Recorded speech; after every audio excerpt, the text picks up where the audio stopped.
కూడా మళ్ళీ రాజ్యసభకు ఎందుకు పంపిస్తారు అంటే కొంత తెగబడింది, ఐడియా డీప్గా లేదు. అయినా ఆ ఏజ్లో చాలా చక్కగా చెప్పింది. రాజ్యసభలో ఎందుకు పెడతారు అనేది నేను కూడా ఒక 3 minutes చెప్పాను ఆ పాపకి. నేను చెప్పింది నువ్వు జీవితాంతం గుర్తుపెట్టుకుంటే రేపు నీకు చాలా ఉపయోగం ఉంటుంది తల్లి.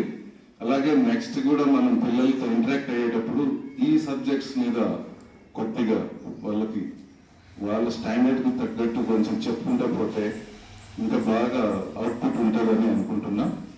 అలాగే మేడం గారు, ఇక్కడికి వచ్చిన ట్రస్టీస్ చాలా ఈ పిల్లల గురించి శ్రద్ధ తీసుకొని వాళ్ళ భవిష్యత్తు గురించి, వాళ్ళ తల్లిదండ్రులు కూడా అంతగా తపన పడరేమో, అంత తపన పడుతూ వీళ్ళ భవిష్యత్తు బాగుండాలని ప్రయత్నం చేసినందుకు